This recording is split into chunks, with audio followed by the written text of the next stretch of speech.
I'm a real deal. I'll shoot your liver out and hand it to you.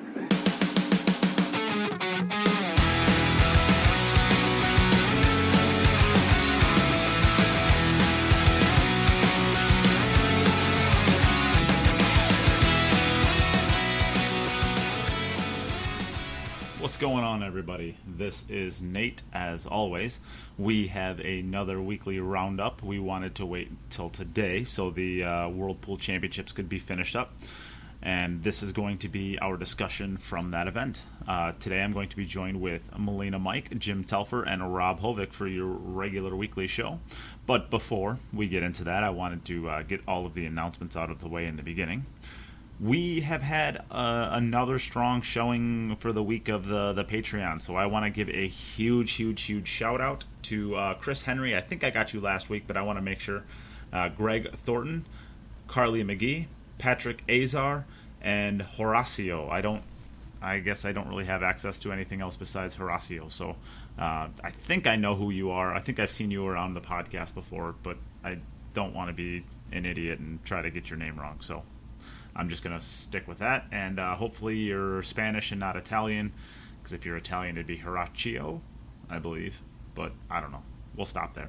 So thank you to Patrick, Carly, Greg, and Horacio for your guys' joining of the Patreon, and of course, not only is that going to be the biggest way that we're going to continue innovating in the years to come, but on top of that, that is going to get you entered into a drawing to win a Propel Jump Cue, which you have about 20 days to still get entered in. So if you want to get into a drawing to win a free Propel Cue, as well as a Jeanette Lee cue ball and a couple of McDermott packages, we are going to be giving those away very soon into July. And you still have any time from now until the start of July to join the Patreon and get yourself entered into those drawings, as well as really supporting the future of this podcast for as little as $5 a month. It's really the way that we are continuing to grow the podcast. So we really do appreciate you guys joining in and helping us out, as well as, hopefully, potentially winning yourself a pretty cool prize. So with that out of the way, we can move on to the Mosconi Cup. And if you are watching the World Pool Championships, you know that the Mosconi Cup tickets are going to be going on sale very, very soon. They changed the dates for the Mosconi Cup. It is now the 7th through the 10th. Shouldn't be a big issue. We have a big group of people going right now. I believe there are 27 people that have reserved tickets to go to the Mosconi Cup in London as part of the Cue It Up Club. We're calling it. I'm calling it. I don't know. I just made that up right now on the spot, and it kind of sounds catchy. I don't know. That is going to involve Jim Telfer and myself, Jim's group, and my group, as well as Nada Hoffman, who is organizing a lot of this. So thank you very much, Nada. I actually don't even know if you listen to the podcast. I don't think you do listen to the podcast, but if you do, you can reach out to me and yell at me for, I don't know, not knowing that you do follow the podcast. But we are putting together packages so that you can actually get your flight and your hotel booked through us, and it'll be much cheaper in doing so with our group rate.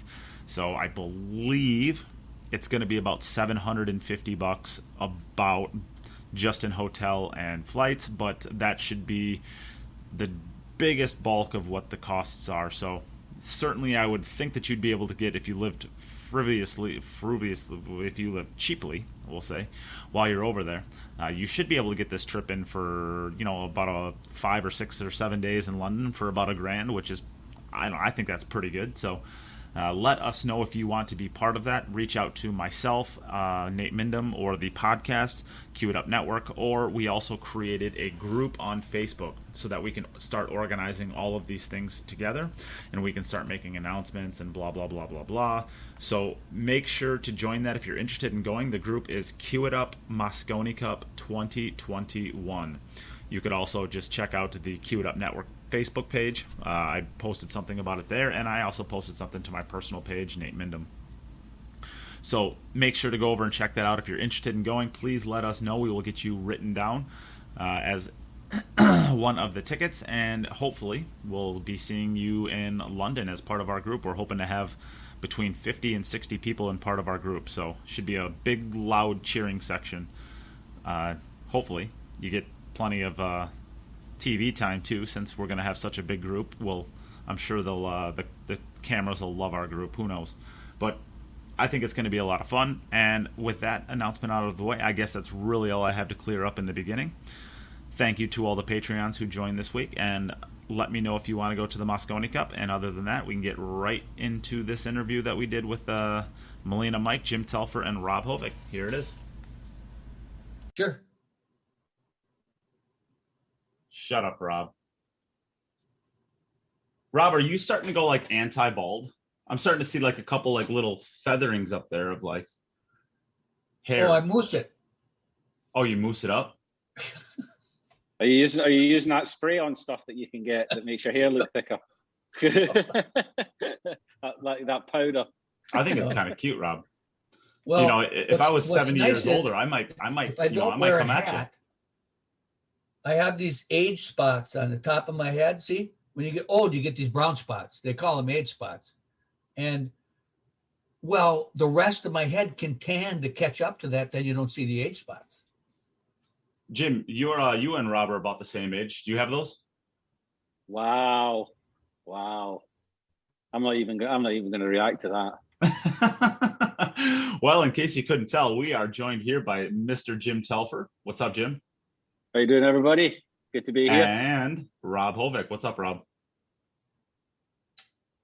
This nice is where to you see say you, hi. Jim. You too, Rob. Hope And you're nice to keeping well. see you too, Nate. Oh yeah. Well, So I was waiting for that, I've Rob. done about that. I'll stop. Actually,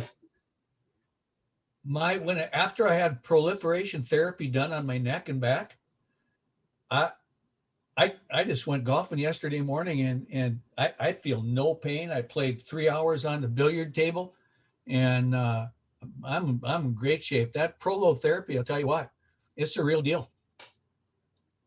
Well, Yeah, I've just gotten over some back and some neck issues. I don't know what it was, a trapped nerve or something like that I had in my shoulder or my neck for a couple of weeks, and I just got over it. So I'm just glad to be playing again. It's great. It's about time you stopped whining. Right. And I'm not sure if he's ready to talk yet, but what's up, Mike? How's it going? Yo, sorry. Look boys, at those I'm on flashy the sunglasses. Whoa. Future's so bright, got away shade. road. No, not quite. It's been a long morning. Been on the road since 5 o'clock in the morning. How you Now, guys Where are doing? you right now, Mike? 5 o'clock in the Good. morning. Ugh. Where are you there? Yeah, I'm in Austin right now. I'm at James Handshoe's place. I don't know if you know Handshoe, but he makes jump cues. Okay. Yeah. Player cues. So I came here to help him out for I come out here about once a week, every month, and then we'll knock some stuff out and earn some extra money. So it's good. But I'm excited to talk World Championships, man. It's been a great event. Yeah, I got this super cryptic message from you saying, "Hey, we need to talk some World Cup of pool," and then I never got a response out of that. I'm like, "What the heck's going on here?" Yeah, I was jonesing to do something. So I appreciate you guys having me on. Well, here we are. Well, why don't we get started? I guess we got all the niceties out of the way, as close as Rob and Jim and I can get to niceties. So that's effective. Mike, you just joined us. Why don't you start us off? What did you think? Overall view of the event. I mean, the overall, I think it gives a lot of hope and a lot of promise. I think the setup and the way and the format I really enjoyed. Race to 9 and then raising it up to race to 11. I think in the final 16 was it? Yeah. Yeah, I think that was great. The shot clock I think went well. The flow of the tournament felt good. I'm excited to whenever the other guys from Asia show up and really really make it a world event. But all things considered, I'm very optimistic and very hopeful, man. Excited too. Jim, what do you got? Well, yeah, to be honest, when you compare it to the World Championships that we've had for the last 10 years, I could have hosted one in my own room here and it would have been better than those ones as far as what was put out for fans. In any case, I know the players didn't really enjoy going down there. I thought it was a big hit. I really enjoyed it. I think that's like the fourth event that they've had in quick succession. I think they've learned from mistakes through the previous events. Some of it's been a little bit of just sort of playing around with it and trying some new stuff out, which I like. I like that they try new things out. I I thought it was great. I have to say, I thought it was, there's a couple of issues I guess we'll probably talk about over the next 20 minutes or so. But I thought as an event in the World Championships, I'm just delighted that we actually have a World Championships now that is kind of worthy of our sport. And I enjoyed the format as well. I thought it was good. The race lengths were nice. I really loved the arena.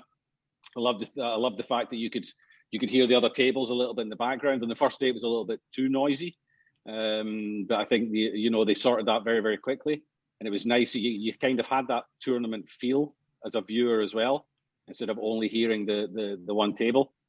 And I thought a lot of the stuff they did was great. And I got to say, I give feedback. I post stuff on the Matchroom pool forum. It's not all of it's positive, not all of it's negative either, but it's because I care. And I've only got positive things to say in general about this event. I thought it was fantastic. I thought it was really, really good.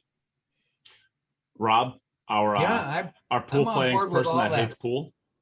Jim, yeah. Well, I hate paying to watch it. Okay. And I have to say, I'd do it again. I'd pay for it again. Especially, like Jim said, the venue, it took American pool playing and upgraded it to a classier type of an environment. And I really like the camera work. I thought some of the shots, some of the close-ups and things like that, where you could see the reflection of the lights over the table on the balls as they all lined up in the rack. And those kinds of close-ups, that brought that game right into your home, right straight up front to you. And I really liked that. That turned me on. That got my blood running a little bit. And I certainly love the races as the tournament progresses, getting longer. Those matches getting more tense. And that also, those longer matches, that gets that nerve factor in the game up a notch also, I think. So I love that. I was confused by the top or the final 32 now all of a sudden not having the pattern rack. I think that was the they final just 16. racked them by hand. Was that the final 16? Yeah, from 16. From 16. Yeah, the final 16. Okay. Yeah. Well, whatever it was, personally, I would have been really bothered by that if I was in that tournament and one of those players. I would have went, what is that all about? I can have that machine rack, the plastic rack, every single racked exactly the same. And there were comments made by the commentators about that. Like all of a sudden we're seeing racks that are messier now. We're seeing racks that are going longer. We're seeing more safety not going every time. Well, that's great. I mean, I personally love that. You saw I would rather watch that than somebody run every single rack. I mean, I've spoken to a couple of players, and my understanding of the situation was that this was communicated to the players beforehand, that from 16 down to the finals, they would do referee racking. The problem was they didn't have enough referees for the entire tournament to do it on every single round. That makes sense. So they decided to use the magic rack. Understand. And I don't really have an issue with it based on the fact that the players knew beforehand. Where I do have a slight issue was that every single rack that we were watching, the 9-ball was floating down to the bottom rail. It was either being left as a combination and there were early racks getting finished. I don't mind messy racks and I don't mind seeing the safety, but the 9-ball was almost taken out of the game completely because it was either leaving a combi for early racks, or once you got to the 8-ball, the rack was over because you had the 9 sitting in one of the easiest spots on the table to get position on. So there was no chance you were overrunning. You weren't seeing those. Sometimes a player will overrun their position on the 9 and they'll just come a little bit 50-50 for the center pocket or the corner pocket. And these are that's when the twitch comes into a player's arm. That's when they start thinking, ooh, this is a bit. And then you see these missed 9-balls sometimes. You get the Paguline situation against Jason Shaw in the Masters, and you saw Alshaheen missing one against Chris Melling in the last 32. God, we got to talk about that at some point in time too. But that was taken out of it completely because it was all about getting to the 8-ball, and from the 8 to the 9 was simple every time. Or you were getting an early rack and there was a 3-ball or a 4-ball floating down beside the 9 every single time, and you were having an early combination. That was a little bit frustrating to see. It's something that's very, very easy to sort. All you need to do is just tap the back ball, and they're going to sit. If a referee is in there and he knows what he's doing, they can get that sorted out very, very quickly. So I wasn't so happy about that. The changing of it and making it a wooden rack. But yeah, okay, we know a brand new cloth with brand new balls, sometimes it's very difficult to get them tight. And if it's those 2 balls that are behind the 9 that are not getting tight, then you're going to get that 9-ball floating down to the bottom rail. And I didn't really like to see that. Yeah. Yeah, and we'll get 100%, Jim. Yeah, and we'll get into I guess you always got to nitpick, right? I mean, we're pool players. We always have to whine about everything that we possibly can, but of course, it's like our job. But I guess my overall thoughts on the event, and I'm going to take it from a little bit different angle.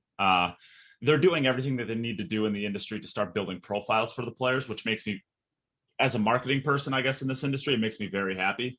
Because at the end of the day, it's not the action that brings the casual viewer.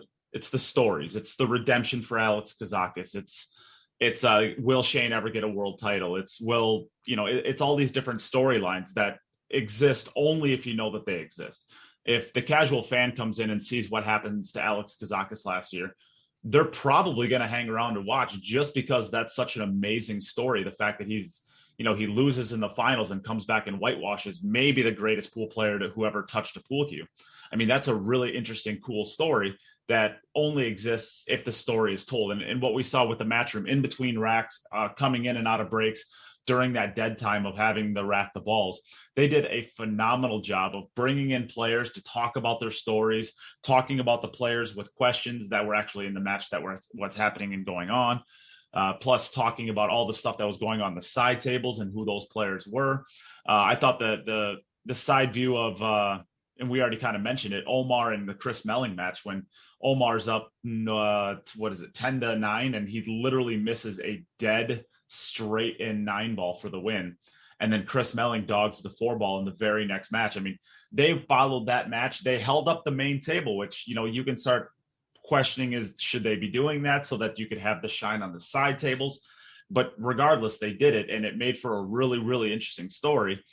And I think that they're really doing a great job as far as building the player profiles and building these stories that people want to pay attention to and want to follow along with. I think that's the next step to really starting to brand the game and build the game is to create a connection to the players now that they're actually getting the players out there in front of everybody's eyes. I completely agree. And I think, it's good media experience as well for the players. If they want to be superstars, if they want to be professional sportsmen, they're going to have to get used to being in front of the cameras, talking properly. I've said it for a long time. I think, we've got a great sport here, but the players have to realize that it's also their responsibility. If they want something better for themselves, they've got to work for it as well. It's not just about what they do on the table. They've got to put themselves out there.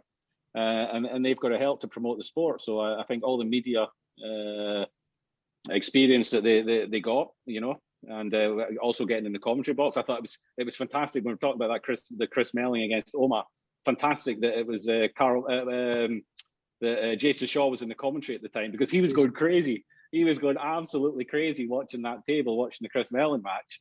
And, the other guys are, trying to focus on the main table, and Jason's just refusing. Chris missed the food. Yeah, no, he's completely so uninterested in what's going on the TV feed. It's like, you're not going to believe what's going on over there. And it was excellent. It was great. And Carl and Alex. Great television. Right?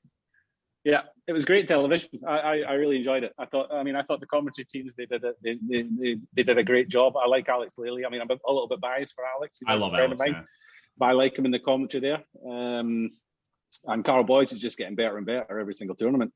I think there's a couple commentators that I could say never bring them back. I mean, it's if you have to sit in the background and have to be basically prodded into talking about once every rack, you shouldn't be in the comms box. You can just tell they don't feel comfortable with it. I mean, you might get more comfortable, but there's a lot of players that just kind of sit there and do nothing.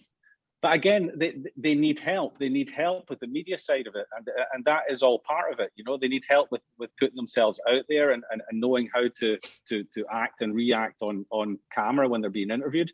I mean, I remember Andy Murray when he was coming through the tennis. they couldn't get an interview out of him. He just sat there, and all the answers to all his questions were yes, no. You know, they were having to drag information out of him, and it took him a long time. You know, he was very quickly one of the top stars in the tennis game, but it took a long time before anyone could do anything with him in a media sense. You know, and pool players, there'll be some pool players that are the same. You know, and they're maybe not so comfortable talking and being in there. You've got other ones that you know. Once they start, they don't stop. Roy did a nice little dance Gomez, at one time. Gomez was just kept going and laughing and joking, and you couldn't shut up. Naoki Oi doing whatever the heck he did. Yeah, wasn't that something? Again, yeah, that was so cool. So I think you're right, Nate. Though you gotta have guys for better or worse, whether you hate them or you love them, have that emotion tied to the players. You have to. Yeah. Americans want to watch Federer lose. The eyes will tune in to go and watch it the same way they'll go and tune in to watch Shane go and succeed. And it's like it's the Mayweather effect, right? People hate Mayweather, but they'll buy the pay-per-views in numbers to go and hope that the guy goes and loses. And you got to have personality. Everything you guys said was just absolutely rock solid. Some of these side table matches end up being so amazing. I don't know if you guys remember the international 2 years ago, but when Lechner was up, I think it was like 9-0 on Shane, and then it ends up going hill.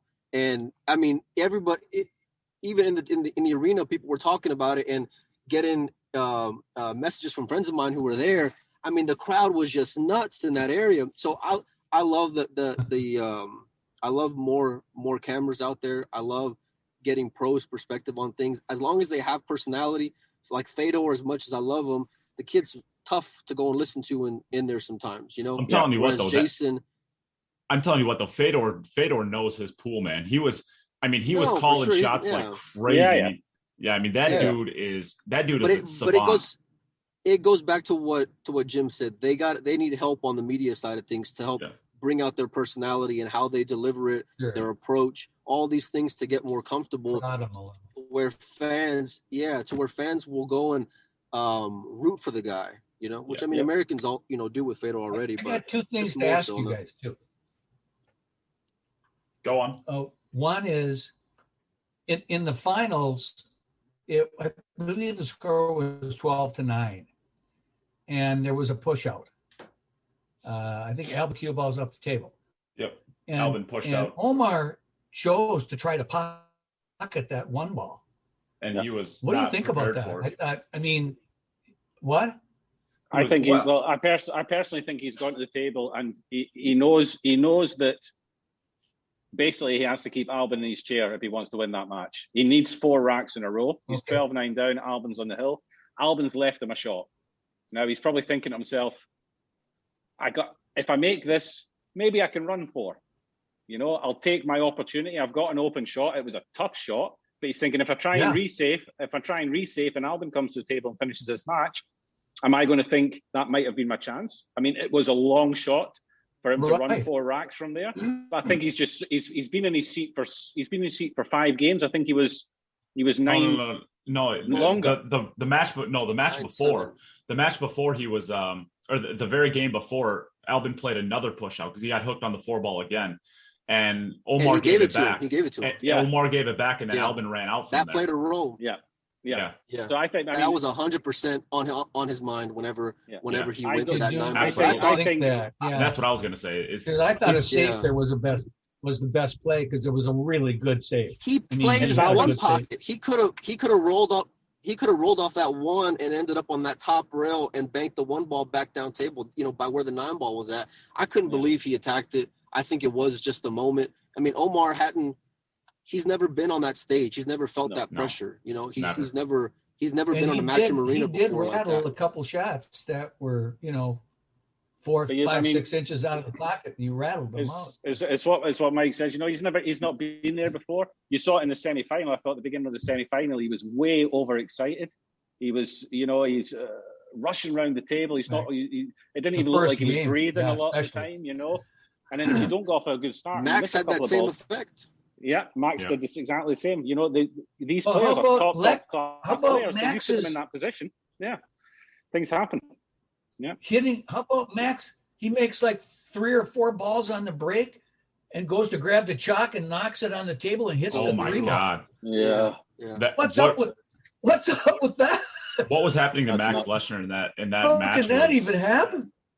But there's nothing to prepare you for what Matchroom does. There's nothing. There's no turn. I don't care if you talk about Derby. I don't care if you talk about the International. I don't care if you talk about the Kremlin Cup. Nothing is going to go and get you ready for what they go and put you in for that situation. Nothing will. And no matter how experienced you are, even Shane, whenever Shane had his moments against Alex, and he did have moments early on in that match, Shane, you even heard him mumbling to himself, I'm scared. Like, and it's not being, and that's because he has experience there for over a decade now, you know. So when you put guys like Omar and Max who don't have any experience, it's tough. It's tough to go and ask. Absolutely. And they're late in the tournament, and you know, for Omar and also for Olivér to be playing the semi-final and that be the first match in that arena table. I mean, that's just great. That's so tough because that table does play different to the rest. It's not played on as much. It's still slidey. It was still slidey. Yeah. It's warm. Yeah, it's warmer there. The cushions were a bit spongier. And then you're told, right, there you go, play on that table for the first time, and it's the semi-final of the World Championships. Wow. I mean, come on, that's Well, that match was a coin flip right from the start. It was going to be whoever the camera work best, you know. Really gave you a good idea of exactly where these players were hitting the cue ball also. And a lot of times you can't see that when you watch it on TV or whatever. But they did perfect on that. And you could see also what I liked.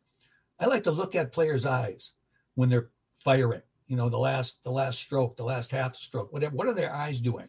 Are their eyes going back and forth? What are they doing? And I did notice on a few of these top-notch players, they look at the cue ball last.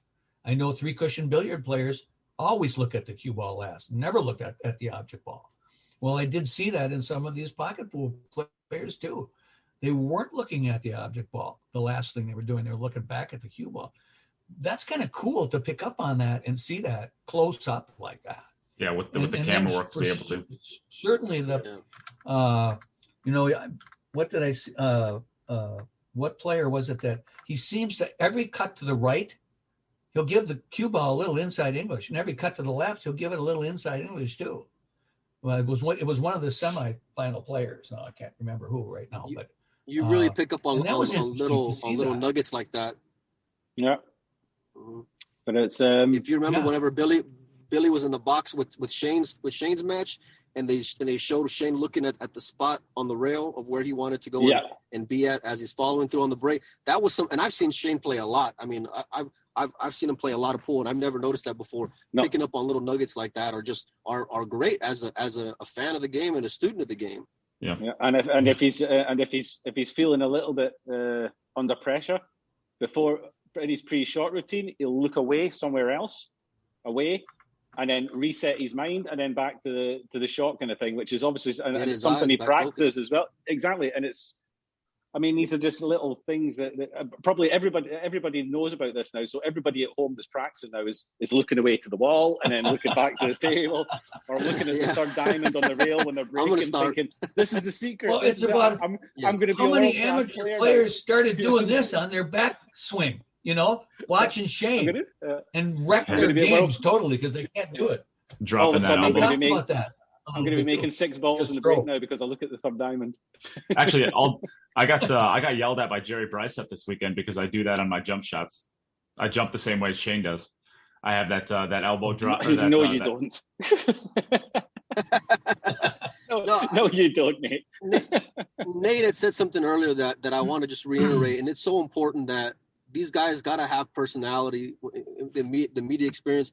They gotta have a social media presence. They gotta go and they're not just gonna get handed an opportunity to go and play on TV tables. You gotta be exciting to watch. You gotta be clean cut, good looking, whatever your hair's. You gotta touch all these bases to go and get there, and you gotta play world class too. You know, and when you're there, you definitely have to take advantage of the moment. And Albin's one of those guys that does that. Whenever the moment gets tight. Yeah, well, no, but I mean, like he touches all those bases and he plays world class. He's super clutch, right? He even though he's emotional, he can still handle big situations. He deserved that really, win. He did. And It's it's amazing how Albin has changed his mental side of his game. Because when he was younger, he was a hothead. He was throwing cues around. He was smashing cues. He was getting angry with everybody. He'd miss a ball, and the whole world was against him. The cues were getting thrown around. Chalk getting thrown into the corner. He was a complete hothead when he was a kid. And all of a sudden, something just changed. I'm not sure if somebody spoke to him or if he just decided himself. And now he's just emotionless. You know, he's a little bit upset if one of his eyebrows was up in the air, kind of thing. He looks disgusted all the time. But I think that's go watch him on a side table. Yeah, okay. When he's not on the TV table, go watch him because he'll be there.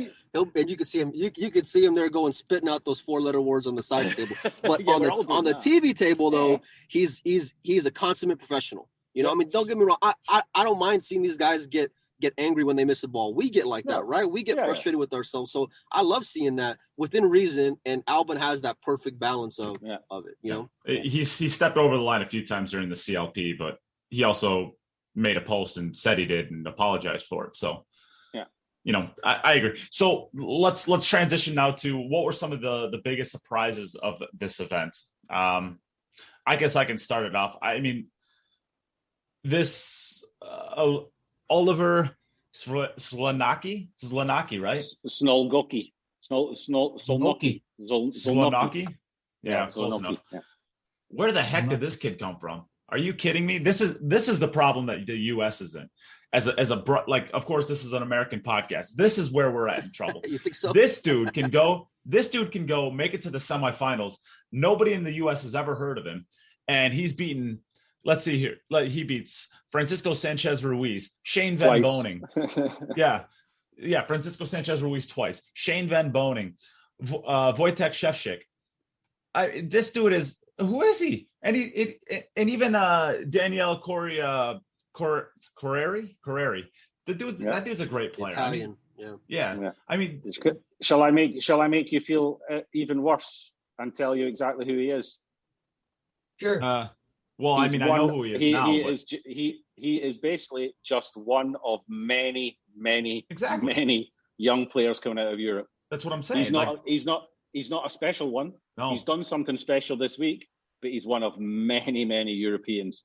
Youth at the moment. It is 20 years old. Crazy. It is. That kid Moritz, he should have smoked Jason.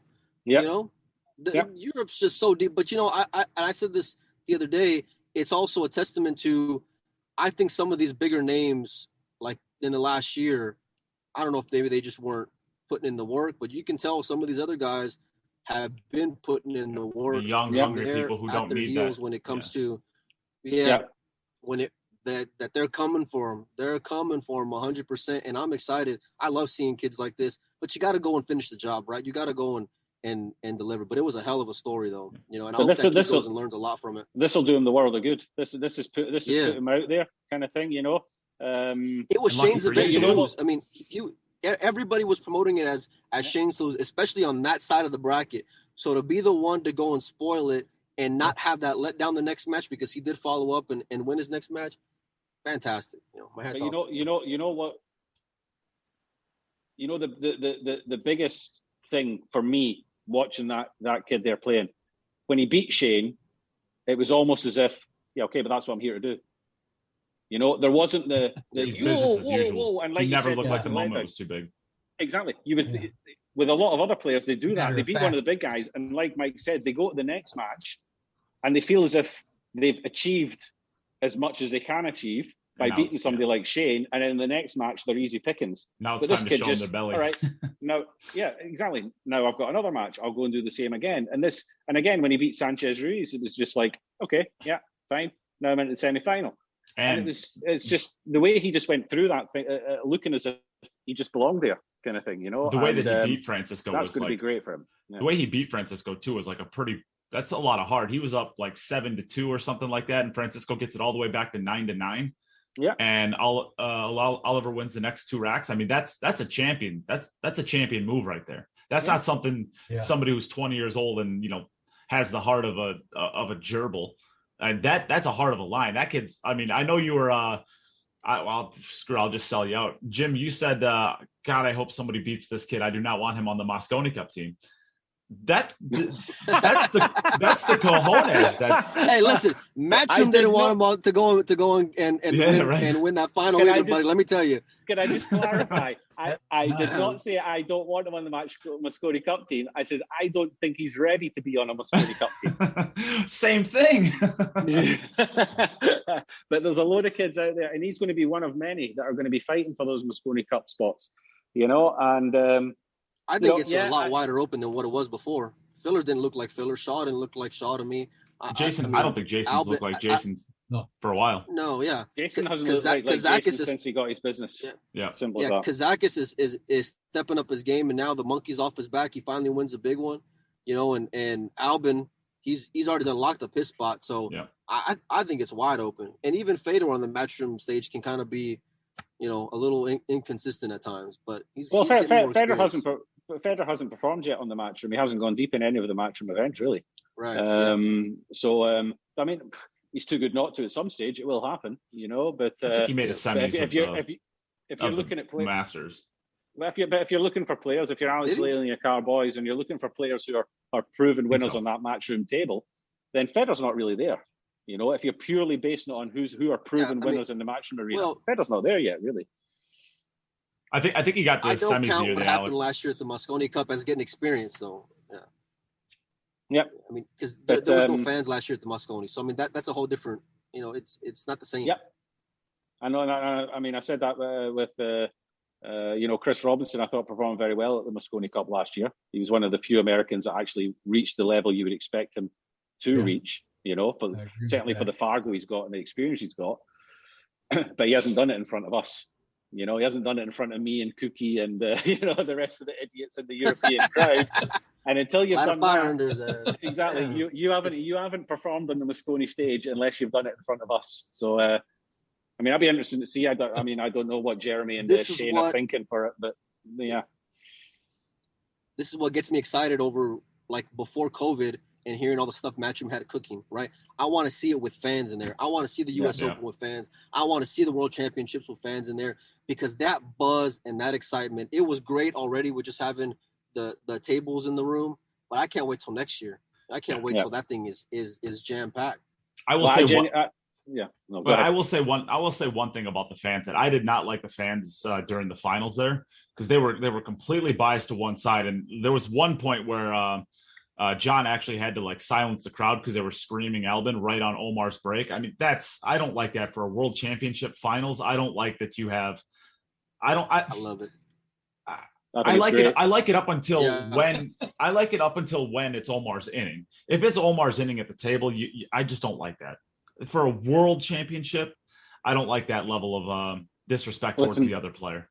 Listen, when Ronnie O'Sullivan is playing, it doesn't matter who he's playing. When Ronnie O'Sullivan is playing in the World Championship final, the other guy gets no love.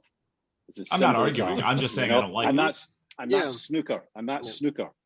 I'm not arguing. I'm just saying I don't like it. Just let me say one thing. We're talking about getting fans back in. I think we got to give top marks to Matchroom, to Emily, to Nick Teal, and the team that they're actually building a brand during a pandemic when they can only really be losing money. I can't imagine they're making much money out of this. Yep. And they're building and putting more tournaments on. So I really hope it becomes a success because without the money can you imagine if there was 200 fans a day at $50 a fan? You're talking about 60 grand, that would easily have been put in the pockets there, added to the prize fund or, to cover all the costs and stuff like that they're not getting, So for them to be doing this and for them to actually be building their brand and putting on even more tournaments, doubling the output that they had with very little income other than sponsorship.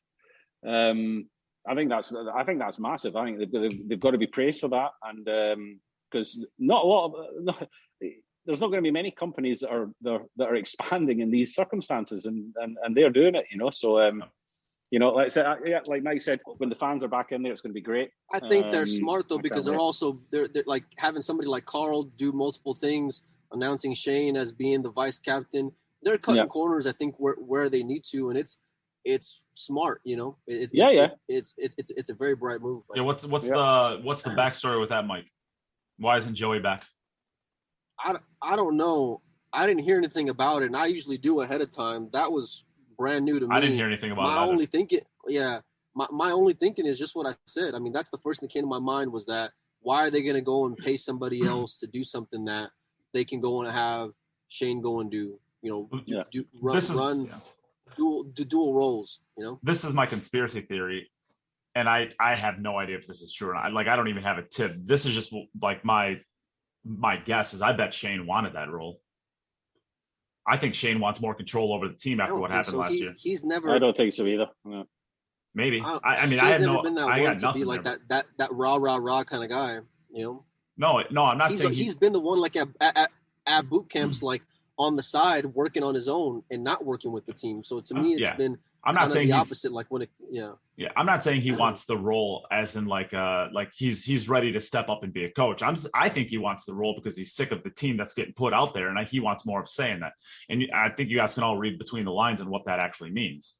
I think he wants more say on who's actually on the team. Because at the end of the day, like we're getting down, like Jim, you said this multiple times, we're getting down to the point where we're getting players on the team that are your level. Yep. Right. Your Fargo's right around where Chris Robinson is. And if we drop any further, I mean, we're going to start getting into my range. Am I going to be a player in this? I think Shane wants to Shane's been there, done that. He's been on this stage. He knows what it takes to compete with Team Europe, if we can compete with Team Europe. And I think he wants a little bit more say on how to build that team. Just a guess.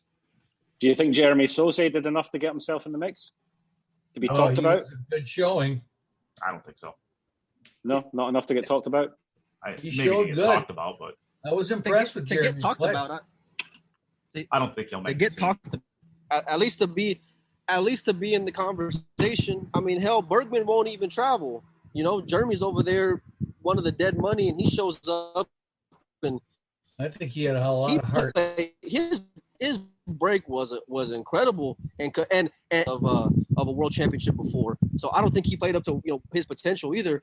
But I think Jeremy played great. I mean, hell, he got deeper than Tyler. He got deeper than Chris. You at least got to go and give the kid a look, I think. Yep. I can agree with that.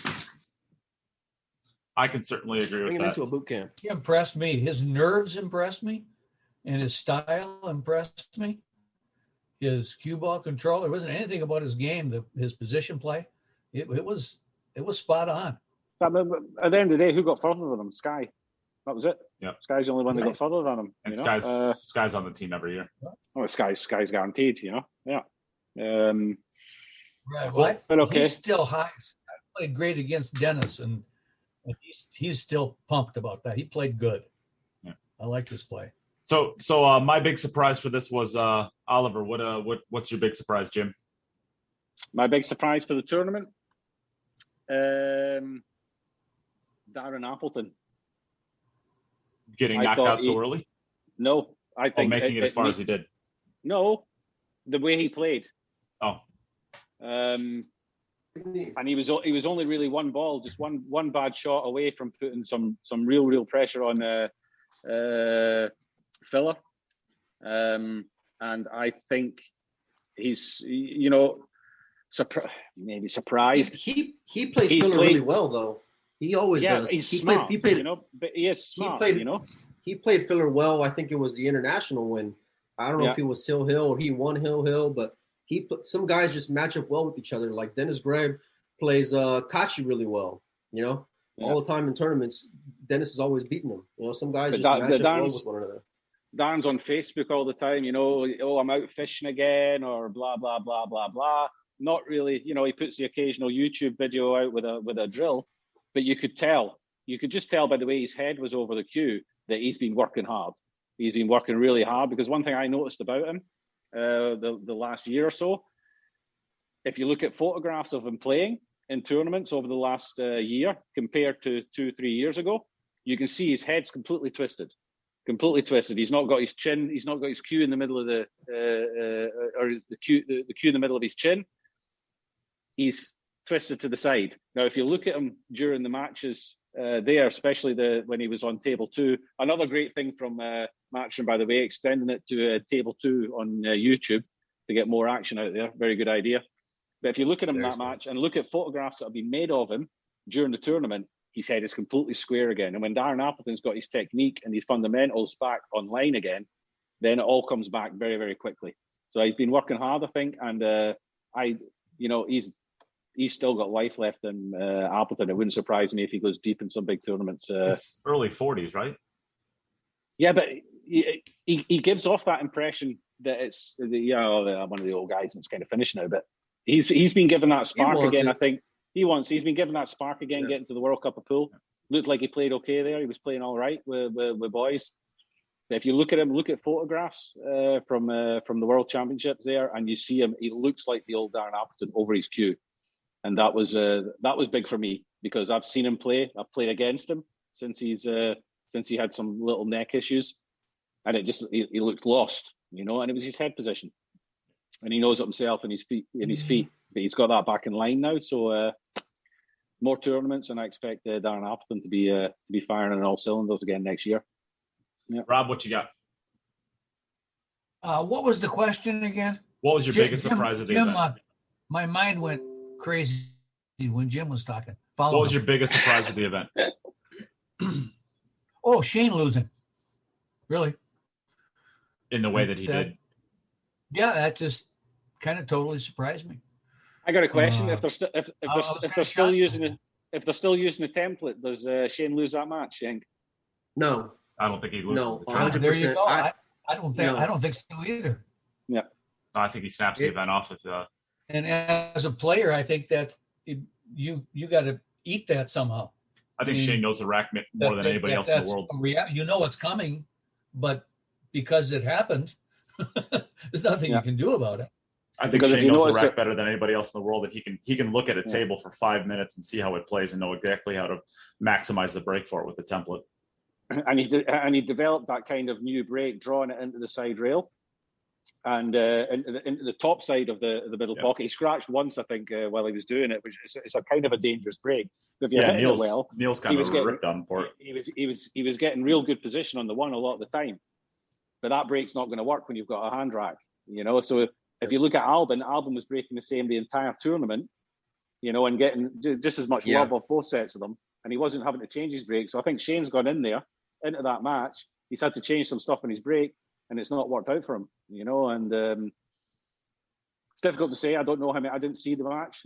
Difficult to say how many balls he just dogged or missed or whatever. I heard he broke 6 times and was dry 4.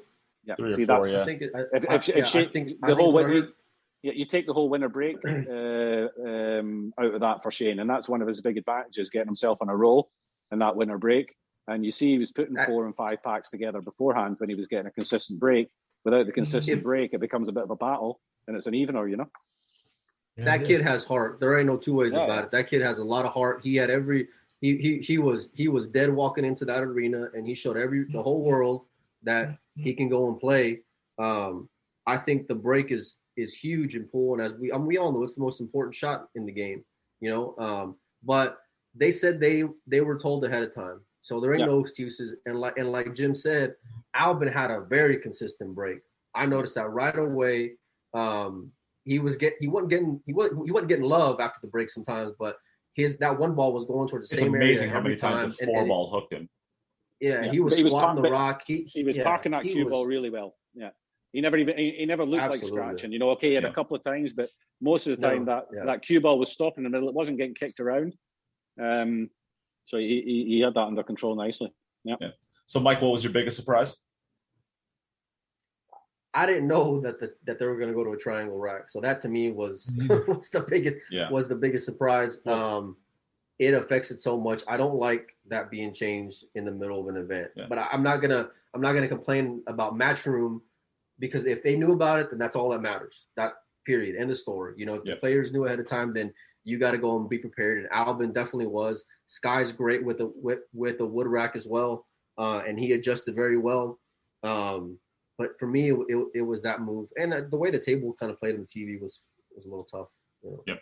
I would, like, tough to before, watch, I mean. yeah, before we move on to the criticisms, I do have one other thing that I kind of thought was a surprise, that it's crazy for a world championship, the final we'll say the final 16, but really I mean like the final 8. I mean, Francisco Sanchez Ruiz, I mean, he's a great player, don't get me wrong. You know, are we really going to say that he's like a top 16 in the world? Maybe in this field he is. Max Leshner, I think, is a little bit of a surprise. David Al-Qaedi is a little bit of a surprise. But then you have, you know, other players in here that where were all the big guys? Where were all the huge That's players? 9-ball, though. That's 9-ball. I mean, anything can happen in 9-ball. Across the entire field. It was just you crazy. Can't really call, all of the you can't big, really call big players. Al-Qaedi. Al-Qaedi, you can't call a surprise. He's a 2-time Masters champion. He's No. proven it on the Mosconi. He's proven it on the Matchroom table. Ruiz can get big names on his belt. Ruiz can go and slay the Cole brothers. I've seen it at the international before. He can go and take down some Asian players too, so he can go and get there. But there's a difference between going deep and winning. There's a huge difference, you know. Ask Kazakis. Yeah, right. I guess mostly the bottom side of the bracket. It's just crazy to see some of these names. Like I know who Omar Alshaheen is. He's been a great player for 5, 6, 7 years now, but I would say the average pool player has no idea who he is. Same with Oliver. I mean, there's a couple of other players like the Tomas Kaplan. I mean, if you're a regular pool player, you might know who he is, but not well. Dimitri Yungo. I mean, Nick Economopoulos. I mean, you probably know who he is at this point, but there's a lot of players on that bottom side of the bracket that are just like, woo, they make great runs. Yeah, but that's it. They all got a lot of players got helped out by the fact that some of the big names ended up in the loser Jason side. and Shane against each other. Jason ended up in the losers bracket. Filler ended up in the losers bracket. They're all coming back, and they're going into parts of the draw, and you're thinking, oh my God, I've done well here. I've gone 2 for 2. I've got myself into the last 64. And then I get one of these guys in there. You're not really expecting that, you know. And the top half of the draw did end up getting a little bit loaded, apart from perhaps Shane. It did. But that's the way it goes with a random draw. On the bottom side, there's an random draw. Yeah. Ooh, controversial. And the bottom side, on the bottom side of the bracket for like an 8-person stretch. I mean, you had Alex Kazakis, Naoki Oi, Josh Filler, Darren Appleton, Francisco Sanchez Ruiz, and Carl Boyce. I mean, that's a pretty brutal for the bottom side, but for the rest of it, I mean, the rest of the bottom was pretty fluffy. Yeah, but look, you can only play and beat the guy that's put in front of you. Yeah, exactly. And so those guys got there because they did what they had to do when they had to do it. You know, and certainly you can't take anything away from Omar, anything away from Oliver. Who was in front of him? Exactly. The rules were set there. He got put on a table with Shane Van Boening, and it doesn't matter if it's wooden rack or not. You're still the underdog, and he took him out. You know. And he kept it going. You know, and he was looking real comfortable at 6-1 in that semi-final. But again, 9-ball, it can change so quickly, you know. And we saw quite a few matches where people were looking comfortable. You know, Albin almost came back from 8-0 down against Gomez. He misses if he makes that 6-ball, he beats him 9-8, you know. That's what Roberto does, though. Let's be realistic. That's what Roberto does. Roberto's at some stage, Roberto's arm and shoulder are out in the car park. You know, it's so crazy. You know? So I guess there's a couple of big announcements that I want to get out of the way before we talk about the last thing. They have official dates for the Mosconi Cup, and it's going to be at Alexandria Palace. They have changed the dates by one day. It was the 6th through the 9th. Now it's the 7th through the 10th in London, so Ali Pally. So they also said the tickets are going to be going on sale very, very soon. So hopefully that's the case. And we actually have dates for the U.S. Open as well. That is going to be September 10th, 11th, 12th through the 18th. Is that right? I think 13 to 18, maybe. 13 through the 18th. No, I think it's 12 through the 18th. 12 through the 18th. No, 13. 13. Okay, 13th through the 18th in Atlantic City. So that's I think that's the first time location for that event, if I'm not mistaken. Anybody correct me? No idea.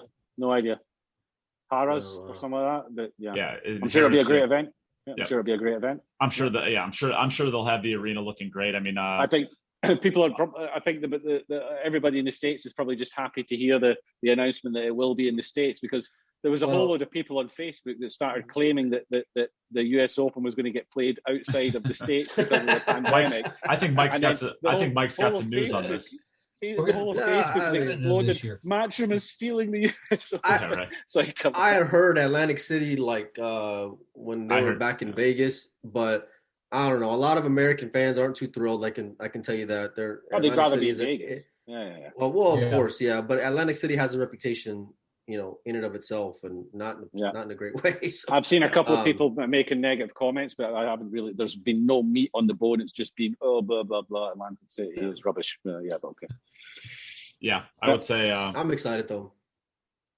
Yeah, it's going to be a good one. I tell you what, I looked at flights today because I'm going to be in BCA PL Nationals or whatever it's going to be, the 1st through the 11th of September in Vegas.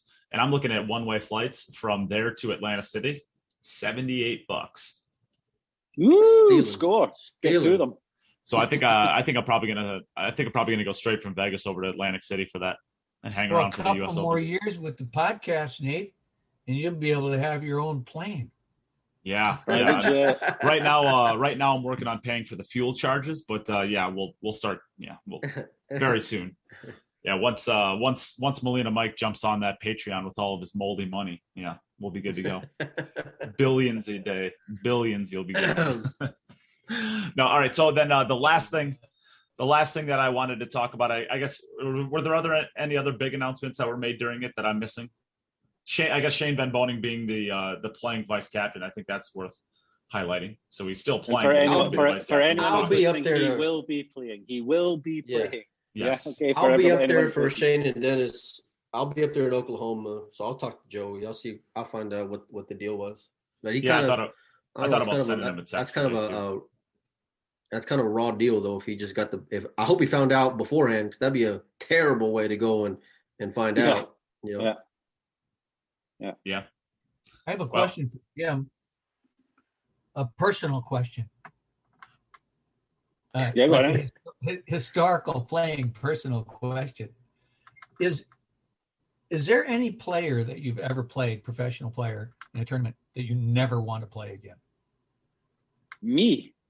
Yeah. Is there a professional player I've ever played that I never want to play again? Yeah. Yes. And who would that be? Darren Appleton, because then I keep my 1-0 record. Oh.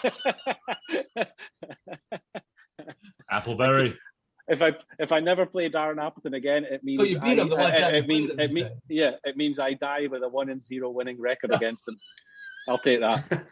I'll play. I love seeing Darren back. By the way, Jim, I'm with you. Darren on the Matchroom stage and in professional pool is incredible. I'm a big Darren Appleton fan. That final in 2012 was one of the best finals I've ever seen in my life. Was just crazy. Yeah. So I love seeing Darren back through and through. Bring him as much as Darren as we can get. All right. So the last thing jokes aside, no, there's nobody that I wouldn't like to play. I'd like to play all of them. I'd like to have an opportunity to either beat any of them or get donutted by any of them. I don't really care. I just like playing against the big guys. Okay. Sure. Yeah.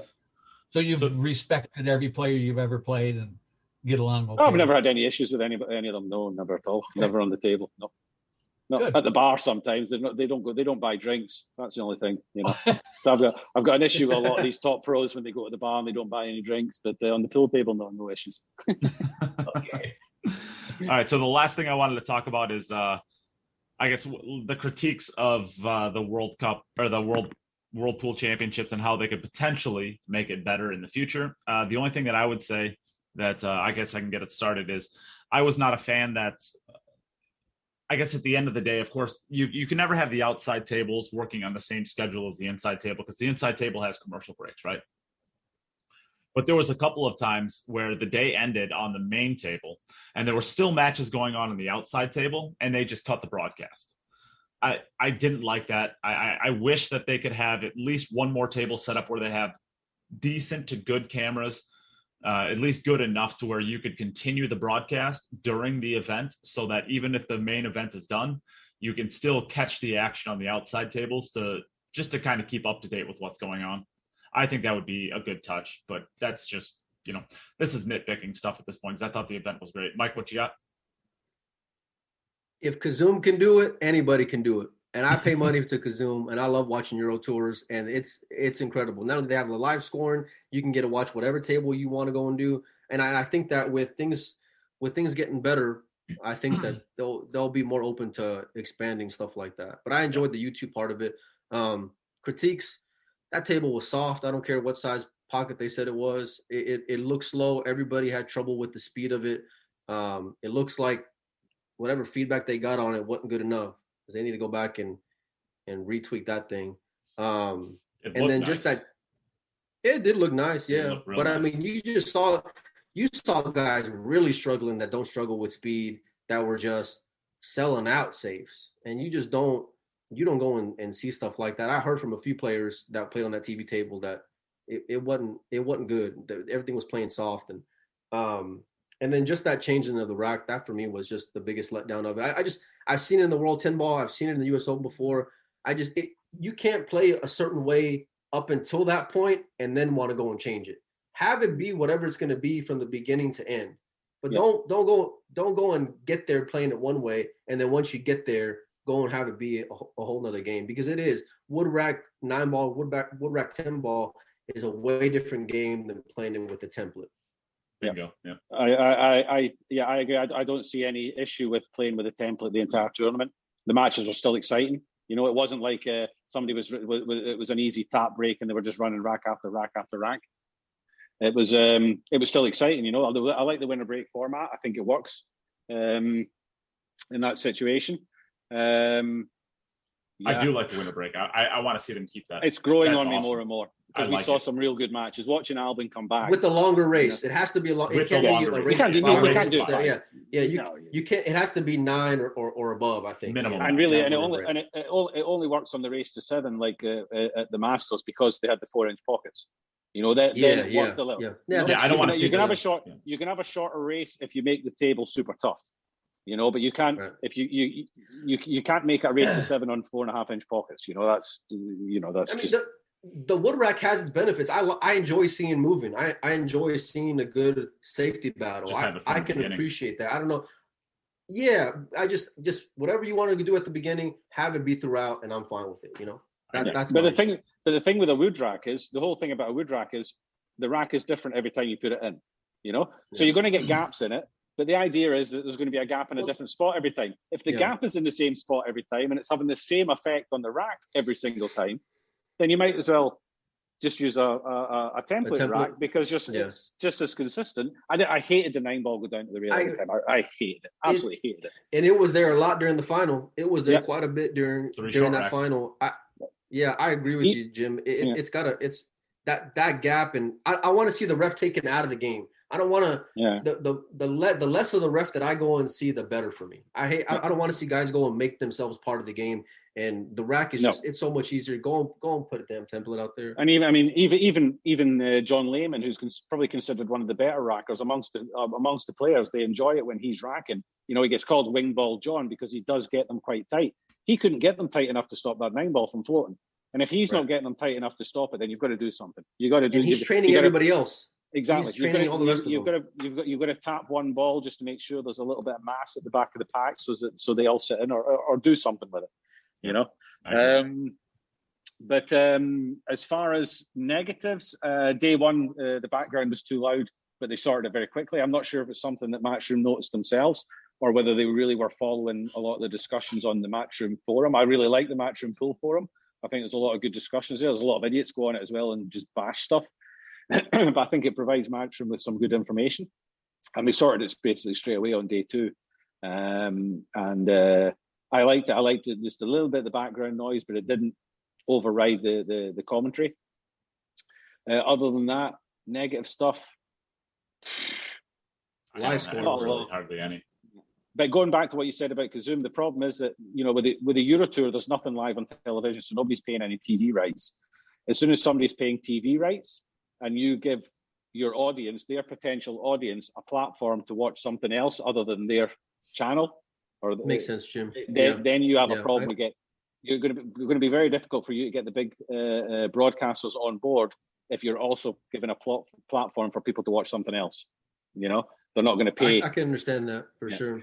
So Makes sense. it's a little bit of a balancing thing. They managed to put one TV on YouTube, which probably took away some of the viewers for Sky Sports or for the other, for the Zone and so.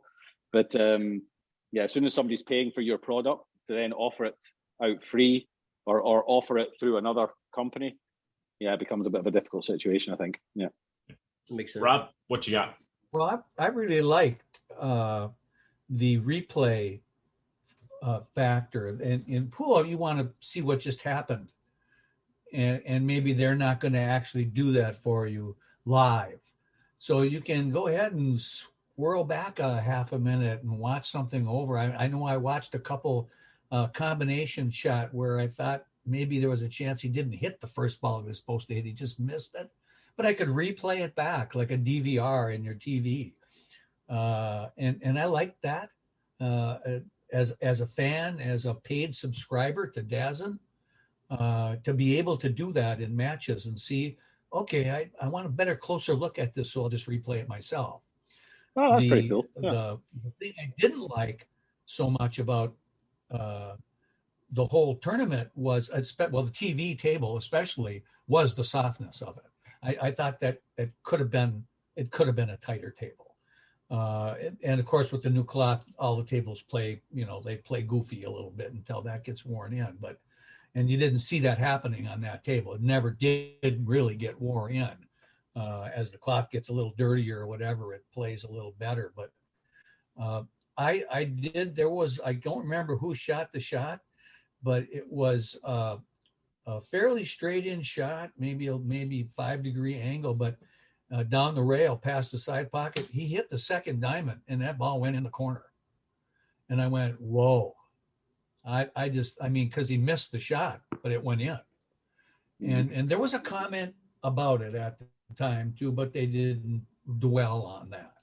And I thought, for this level of competition, that is a little bit unacceptable to me, that you'll be able to pot a ball, I should say, and hit the second diamond. That should just never happen on a long rail. Yeah. Well, the players are allowed to practice on the outside tables, but they're not allowed to practice on the arena table. Do you think that it would help then if players were allowed to practice on the arena table to keep the consistency that all tables are played on the same amount, kind of thing? Yeah. If they just, the table doesn't look dirty. I think they try and preserve the cleanliness of the table and make it look good on TV, but it doesn't really get dirty, unless you're really close up that table's going to be full of break scratches from the tip of the break cue, when these guys are ramming it, you get these zigzag lines down the cloth. You don't really see them. So, if they were allow players to practice on the arena table, then it would keep the consistency throughout all the tables. The only difference would be the television lights, which I think, somebody remarked that it's white light that you're playing underneath on the TV table and more of a yellowy light on the outside tables. But the tables generally should kind of play the same if they're played on the same amount of time, So just let players practice on the arena table. I don't know. Sure. Pretty good answer there. Yeah. Yep. It's not going to work for the Masters because that table just gets set and then boom, if you're on first, you're the first one to hit a shot in it. Yep. But for the world championship. Yeah, these multi-table events at a Exactly. wrinkle. Yeah. Same for the U.S. Open. I'm sure it'll be the same for the U.S. Open, but is what it is, right? Yeah. It gives a big advantage to people like Shane Van Boening, who gets to play on the TV table quite a bit because he's so popular. He'll get that. He earned it though. I'm not. Yeah. Yeah. The only reason he got a third match is because the draw got him and Shaw together. Him and Shaw would never have played that match on. They would have been scheduled for outside tables, but as soon as they get drawn against each other, you got to put them out. You got to put that. Mike said they've had their two matches each. Mike said it perfectly earlier. You earn your way onto that TV table either by being, naturally good looking, fit, you have a great social media following, whatever it is. You need to be popular enough to justify, or if you're Naoki Oi, to be a clown, right? The point is you have to earn your way onto that TV table. And Shane's a legend. He's Captain America. He is probably maybe the greatest pool player. He's probably got less personality than anybody. Yeah, but he's the legend. If you look at Shane, yeah, for sure, yeah. But that's I'm just going to play my game. I'm going to hope the break he's works the out exception. well. If Shane came out like today, Shane would never get him a TV table. But Shane is Shane, so he's always going to get But he is charming for being so quiet. But yeah, it's yeah. I mean, you earn your way there. I think Mike said it perfectly earlier. Shane has earned his way onto that table. So, well, I think that's that pretty much wraps up our discussion. I know Jim's probably starving to death over there, waiting to get some food. I got a phone call. Jim, tell him. We're just going to mute him for right now. So, I guess, is there anything else you guys want to close out with? No, Albin's a monster. To have the consistency that he's had, he's been to 2 World Championship finals. Well, he's been to 3. He's won 2 in the last 10 years. Some people just find a way to win, and Albin's just got that DNA. He's got that in his blood. It may not always be the prettiest at times, but congratulations. That was a hell of a ride. To beating Sky the way he did, that was the final Sky for me. Sky couldn't viral in that match. No, but at the same time, I mean, listen, he made a jump to go and put Sky away, and that was a big moment in there. And Sky missed the 2 ball. Missing that 2 ball. I mean, you gotta big players just they get it. Like whenever Omar let Albin back in, you just knew it. And even the commentator said it. Like, okay, he's weathered that middle part of the match storm, and now Albin's gonna go close out. And Albin does what champions do. And certain people just have it. Once you get a moment, you just are cutthroat and you go for the blood, know. And he did. I mean, they said it. They said it during the commentary. I think Omar missed a shot, and Carl Boyce turned around and said, "Well, I wonder how expensive that'll be." And Alex Lely said straight away, 3 racks. Yeah, 3. That mistake will cost him 3 racks, and that's exactly what you expect from Albin. It's not just going to cost you that rack. Albin's going to say, "Right, I'm going to be here for 20 minutes." I was getting 3 games. and it's 9-9, and I messaged, and the guy messaged me. He's like, "Send me over your payment information." And I said, "Wait a minute, Albin can run out from here. Like, did you not watch the beginning of it? Albin can go and get out from there." And of course, he never got to 10, which was heartbreaking for me. But it's part of pool and it's part of 9-ball, and Albin just sealed the deal, man. So he's just got a winning pedigree, whether it's the World Cup, Championship League pool. I mean, just you name it. Mosconi Cup. He's Mosconi Cup. He comes with big shots. I mean, he just has it, man. The moment is never too big for him. Yeah. He's a big moment player. And the bigger the moment, the more chance he's going to take it. Yeah.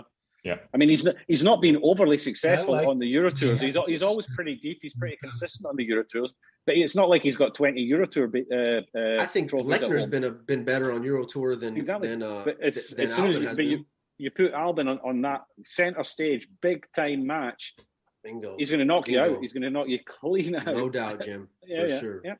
Mm-hmm. Well, we're gonna hopefully have Albin on in the next week or so, so you'll get to hear from the champion himself. But we're also going to be getting Chris Reinhold on for on the podcast soon to talk about his name change, and we're also going to be bringing on Alex Kazakis. So big slate of guests coming up on the podcast in the next, hopefully, week or two. Hopefully sooner than 2 weeks. But can I go and have my dinner now? It's getting cold. Yeah, get away from me, Jim. Thanks for joining, buddy. Guys, it's been a joy. Thanks very much, Mike. Take it easy. Speak to you soon. Appreciate it, Jim. Cheers, guys. Cheers, Rob. Nice too. Yeah. I suppose the rest of us can probably tune off as well. Mike, thanks for joining us today. Jim, thanks again. And Rob, as always, buddy, thanks. Appreciate it, fellas. Okay. See you, Mike. All right. See you later, everyone. Adios.